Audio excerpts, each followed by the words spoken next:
FIFA president Gianni ഇൻഫാന്റിനോയ്ക്ക് പിന്തുണയുമായി American president Donald Trump. ഇൻഫാന്റിനോയെ മാറ്റാൻ FIFA ആലോചിച്ചാൽ വലിയ തിരിച്ചടിയുണ്ടാകുമെന്ന് ട്രംപിന്റെ മുന്നറിയിപ്പ്. അമേരിക്കൻ സോക്കർ ഇൻഫാന്റിനോയ്ക്കെതിരെ തുറന്ന കത്തെഴുതിയതിന് പിന്നാലെയാണ് ഇൻഫാന്റിനോയ്ക്ക് പിന്തുണയുമായി ഡൊണാൾഡ് ട്രംപ് രംഗത്തെത്തിയത്. ഖിലാഫ് അഹമ്മദ് ചേരുന്നു കൂടുതൽ വിവരങ്ങളുമായി സ്പോർട്സ് ഡെസ്കിൽ നിന്ന്. ഖിലാഫ്, എന്തായാലും അമേരിക്കൻ പ്രസിഡന്റിന്റെ പിന്തുണ ഇപ്പോഴും ഇൻഫാന്റിനോയ്ക്ക് തുടരുകയാണ്. രണ്ടുപേരും അടുത്ത സുഹൃത്തുക്കളാണ് എന്നറിയാം. എന്തായാലും അമേരിക്കൻ സോക്കർ അടക്കം ഇൻഫാന്റിനോയ്ക്കെതിരെ വലിയ വിമർശനം ഉയർത്തുന്ന സാഹചര്യത്തിൽ കൂടിയാണ് ഈ പിന്തുണ.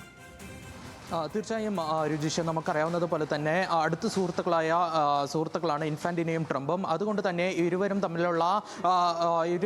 അതായത് ഒരു കൈത്താങ്ങ രീതിയിൽ തന്നെയാണ് ഇപ്പോൾ ട്രംപ് ഇൻഫാന്റിനോയ്ക്ക് പിന്തുണയുമായി രംഗത്തേക്ക് എത്തിയിരിക്കുന്നത്.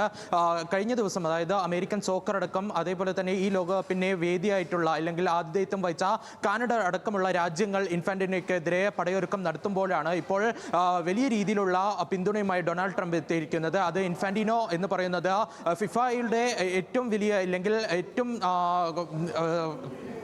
ഏറ്റവും രീതിയിലുള്ള ഏറ്റവും നല്ല രീതിയിൽ പ്രസിഡന്റ് സ്ഥാനം വഹിച്ച ആളാണ് ഇൻഫാന്റിനോ. അതേപോലെ തന്നെ മികച്ച രീതിയിലുള്ള ടൂർണമെന്റ് ലാഭകരമായി കൊണ്ടുപോകാൻ പറ്റിയ ആളാണ്, മികച്ച സംഘാടകനാണ് ഇൻഫാന്റിനോ എന്ന് കൂടിയാണ് താരം അല്ലെങ്കിൽ ട്രംപ് ഇത്തവണ ട്രൂത്ത് സോഷ്യലിൽ കുറിച്ചിരിക്കുന്നത്. കൂടാതെ കഴിഞ്ഞ ദിവസം അടക്കം വലിയ രീതിയിൽ ട്രംപുമായി ബന്ധപ്പെടാൻ ഇൻഫാന്റിനോ ശ്രമിച്ചിരുന്നു. താരത്തിന്റെ അല്ലെങ്കിൽ ഈ ഇൻഫാന്റിനോയുടെ പ്രസിഡന്റ് കസേര ഇളകുന്ന രീതിയിലുള്ള ശ്രമങ്ങൾ യുഎഫയും കോൺകകാഫും അതേപോലെ തന്നെ ഏഷ്യൻ ഫുട്ബോൾ ഫെഡറേഷൻ അടക്കമുള്ള രംഗത്തെത്തിയതോടെയാണ് ഇൻഫാന്റിനോ ട്രംപിന്റെ സഹായം തേടിക്കൊണ്ട് ഈ ഫോൺ സംഭാഷണത്തിനടക്കം സമയം ചോദിച്ചിരുന്നു. എന്നാൽ അതൊന്നും നൽകിയിരുന്നില്ല. എന്നാൽ പരസ്യ പിന്തുണയുമായി തന്നെയാണ് ട്രംപ് ഇത്തവണ എത്തിയിരിക്കുന്നത്.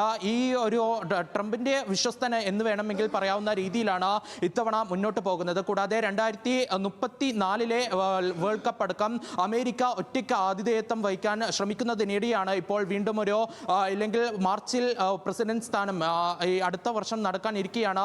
ഈ ഒരു തെരഞ്ഞെടുപ്പ് അടക്കം നടക്കാനിരിക്കുന്ന സമയത്താണ് ഇപ്പോൾ ട്രംപ് തന്നെ പരസ്യമായ പിന്തുണയുമായി ഇപ്പോൾ എത്തിയിരിക്കുന്നത്. രുചീഷ്. ശരി ഖിലാഫ്.